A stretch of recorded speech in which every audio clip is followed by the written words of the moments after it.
Welcome to Rock Solid Productions, where in this episode we are going to show you a Pro controller from EasySMX that basically mimics the button layout of the Nintendo GameCube controller, but is designed for the Nintendo Switch. Stay tuned.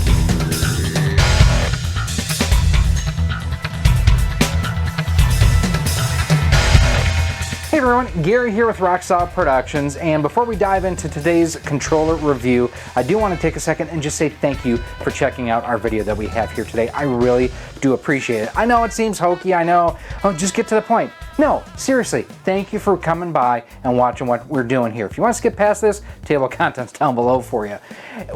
Just by watching our videos, by commenting, sharing, and liking, you are supporting this channel, and I greatly appreciate it. It means a lot to me. Now, if you like what you see here, I invite you to check out some of the other videos that we have here on the channel. We've reviewed a lot of controllers for the Switch, accessories, so on and so forth. And if you really like what you see here, do me a huge favor. Hit that subscribe button and that bell notification, which I will have right about, let's throw it right here. Yeah, I think that's a good spot for it. That way you are kept informed and up to date with every new video that we come out with. And what I want to know from you here today, so the GameCube controller has been around for 20 years. It's weird to think about that.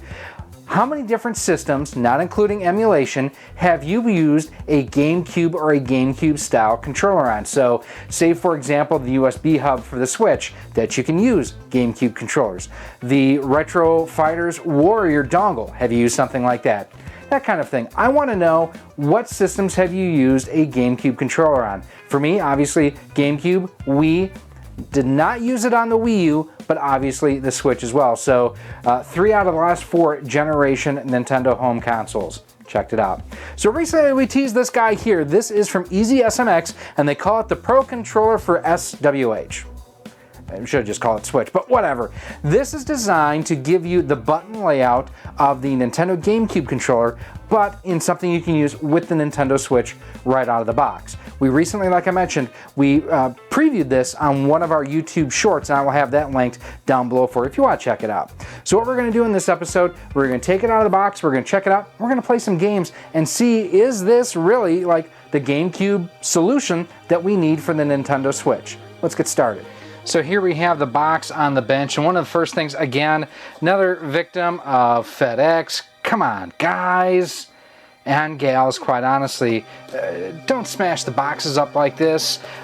Really, not a whole lot on the front of it. Just says Pro Controller for SWH, for Switch. I don't know if it's copyright or why they didn't just spell it out. It seems kind of weird. On the back you can kind of see package contains Pro Controller charging cable and a user manual. Shows you how to go ahead and connect it to the dock for charging. So let's open this guy up. Comes with bubble wrap.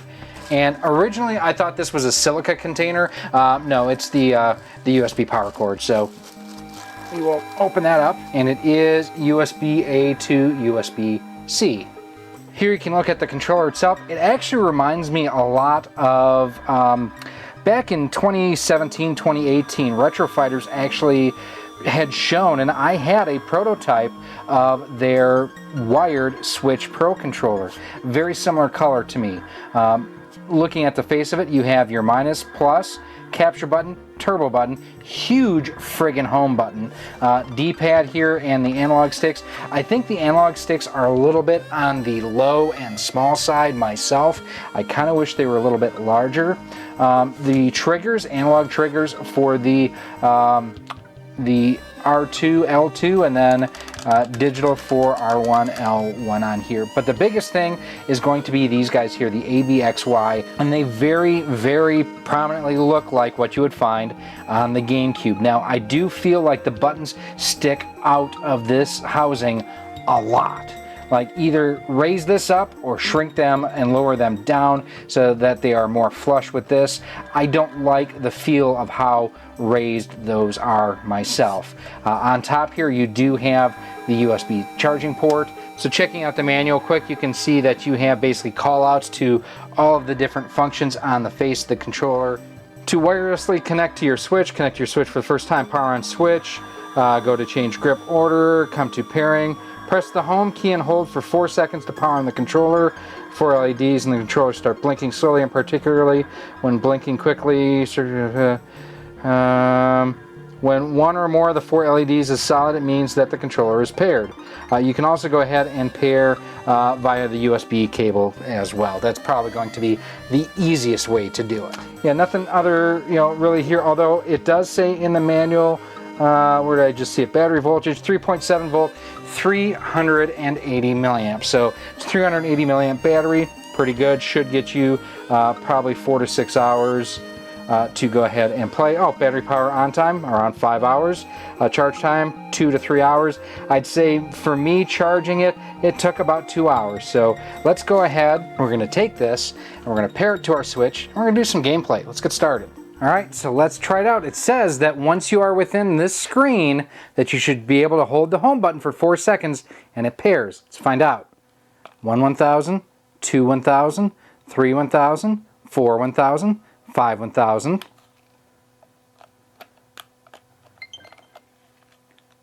Took a while, but finally did. So had to hold down the L2, R2 buttons. So, okay. So we're going to go into Super Mario 3D All-Stars and Super Mario Sunshine because, well, it was designed around this controller. All right, so here we are in Delfino Plaza. We're going to get some coins first. So it's mapped properly that Y is Y. Now, one thing I do want to check out is whether the triggers are actually analog or digital. So that's pretty common, but like the button has to get pushed all the way in for it to read properly. Let's check the R trigger here. So I should be spraying at this point, it's not.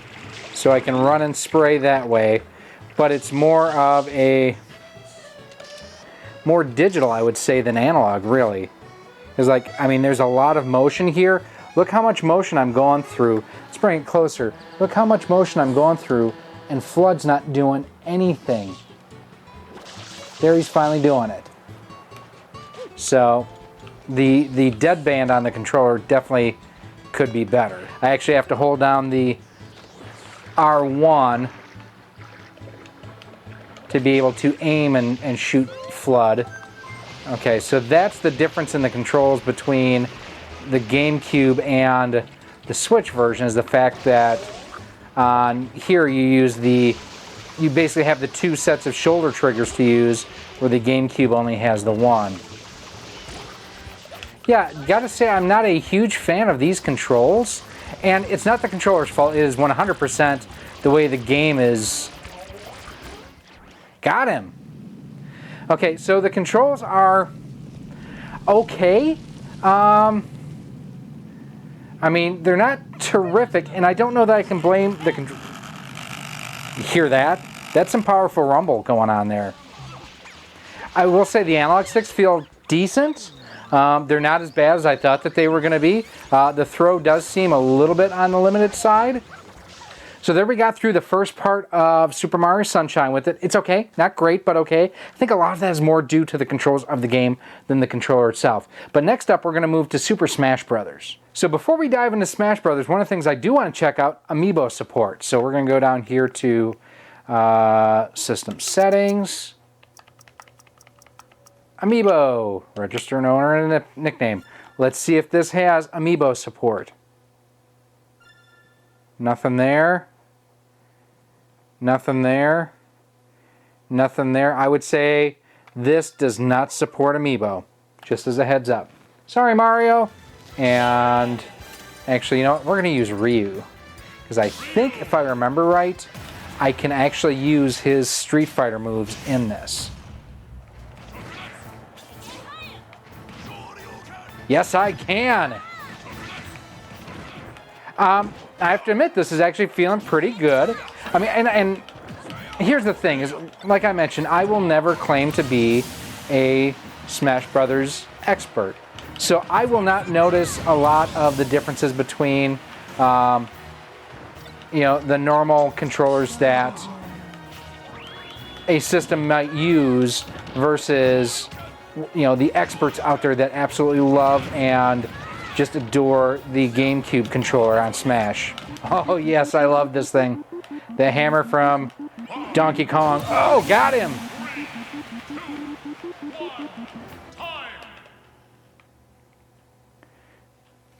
worked well in Smash Brothers. Since we were just using Ryu, I guess it would just make sense to try Street Fighter 30th Anniversary Edition.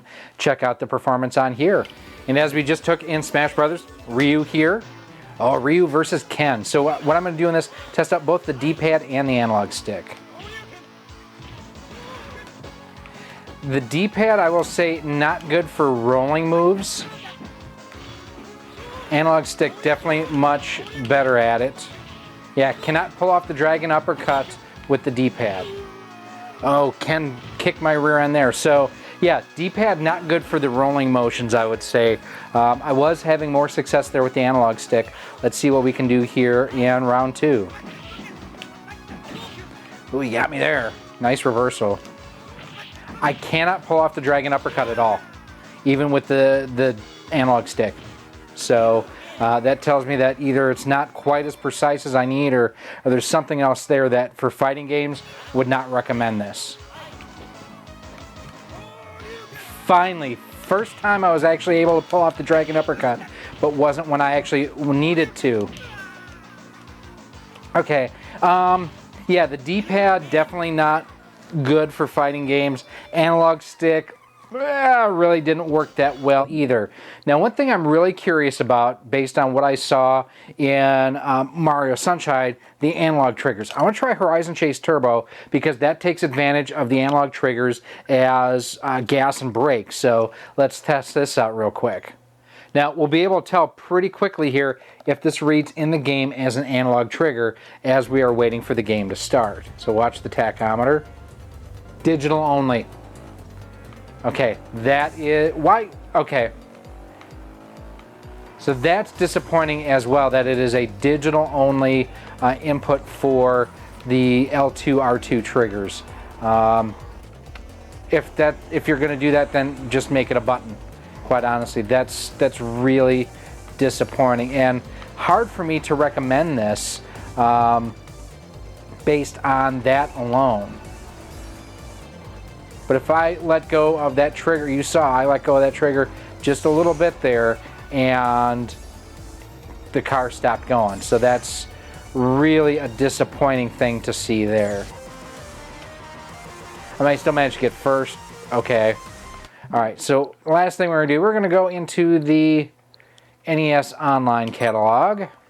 The other thing I'm going to do in this is I'm going to do the, try the turbo out. So I'm going to pause the game. Hold down A and T. Now theoretically this should give me turbo.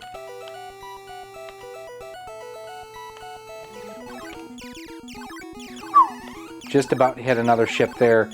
I'm going to the analog stick. I'm just not feeling the D-pad, quite honestly. Yes, I just used the Konami code. Deal with it. Yeah, I'm not liking this D-pad at all. Which I'm sorry to say, the depth of field is the wrong term to use, but it's like it just doesn't have, it's too rigid, and it also just feels like it doesn't have enough travel. So pause it for a second, turbo A, turned it off. Let's see if that actually makes a difference. Actually, I guess it does. It's going a little bit slower now. Yeah, so there I just turned turbo back on. Turn it off. So yeah, I guess the turbo does make a bigger difference than I initially felt. Way better though just using the analog stick on this than the D-pad. There are so many amazing shooters back in this genre, or in this era, not just this, but you had Life Force, you had R-Type, so many great games. Last thing we're gonna do, just try an action platformer. Let's try Super Mario 2. Okay, turbo is now off. Verified that. Oop. So there I used the D-pad and pressed right to start running, and it read it as me pressing up. I think that kind of speaks volumes about the overall performance of the D-pad. So here's a question. Oh, I thought that I was going to die there for all of you watching. So it's common knowledge that Mario 2 in the States was actually based on Doki Doki Panic. Have you ever had a chance to play it? I actually own a copy of Doki Doki Panic thanks to the amazingly wonderful, kind, and generous John Riggs. I want to say Mo GameCon 2018, John hooked me up with that. Yeah, this D-pad I'm just not a fan of. And it may break in and work well in the future after I've played on it for a while. But at least out of the box, not precise enough, and oh, that could have been bad.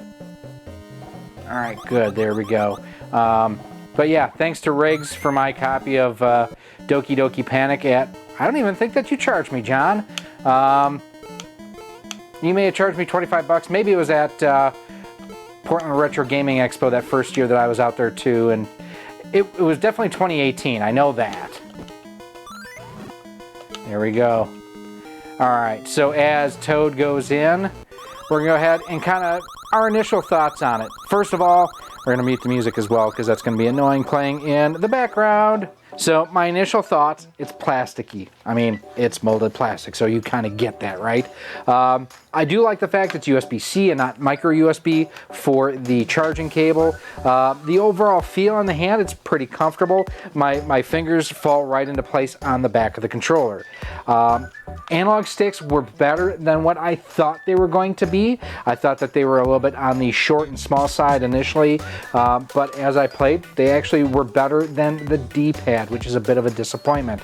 The D-pad is fairly firm and not as precise as I would like. Could not pull off moves in Street Fighter like I could with other controllers, or even with this one's own analog stick, and even with the analog stick on this, I would not use this as a fighting gamepad. The turbo works, as we saw in Gradius, works great. The fact that the L2 and R triggers are digital and not analog, what's the point of having them have an analog motion if you are not going to make them analog controls? That's a huge disappointment for me. And in fact, that may be one of the reasons why I would say not to get this, is the fact it does not have analog triggers. It is for digital triggers. No amiibo support. Not a huge thing for me, but if that's important to you, something to let you know about. The height of the ABXY buttons here, not an issue. I was not a fan of them just on the bench testing, and even just kind of consciously thinking about it, not a fan of it, but actually in gameplay was not an issue, so that's good to know there. Capture button worked. I mean, everything worked on here as far as button presses and whatnot, except for the precision was not there for the analog stick and the D-pad, and the D-pad at all. The D-pad, not good on this, but the analog stick was better, just not as good in fighting games. Now it's time to wrap things up. So would I recommend this controller from EasySMX? Well, let's kind of put some things in perspective. This is the MEO switch pad, which allows you to do something very similar to that, and there is a GameCube style controller option button layout in this. That thing's a piece of crap. It just is. Stay away from it. Now, this did perform better than that, but it does not perform as well as some of the other controllers that are out there for the Switch. And I would say, unless you absolutely 100% need to have this GameCube style button layout, I would probably consider something else at this time. I'm sorry to say, and I do appreciate EasySMX sending us one of these to check out, but the D-pad performance just wasn't there. The fact that these are not analog triggers, even though it has an analog motion, this actually leaves a lot to be desired. It's okay. It's kind of gimmicky in my opinion, but I think that this can be improved upon. But these are just my opinions. Let me know what you think down below in the comment section. Have you tried one of these? Would you want to try one of these? And what did you think of our results that we had here? Now, if you do have any other comments or questions, as always, you can go ahead, feel free to email me at rocksolidmail@gmail.com. You can send me a message on Twitter at RockSolidStudios. We are on Facebook at facebook.com/RockSolidProductions and Instagram at instagram.com/RockSolidProductionsGK. Now, if you are looking for more information on other controllers we've tested, accessories, docks, accessories, cases, all these sorts of things for the Nintendo Switch, we have done a ton of those, and you can find those coming up right now. Thank you for watching this video. If you would like to support the future of Rock Solid Productions, you can do so by visiting our Patreon page at patreon.com/rocksolid. For as little as $1 a month, $12 a year, you'll get early access to all of our video content, exclusive content, and a whole lot more. You can also become a channel member here on YouTube for as little as $1.99 a month, and with that, you get a badge next to your name when you comment or post on the channel, and you are acknowledged whether you are a channel member or a Patreon supporter at the end of each and every one of our videos. You can also support the channel by visiting our Teespring store on screen now, where we have t-shirts, sweatshirts, hoodies, masks, cell phone cases, and much more. Again, thank you for watching, and I hope to see you soon.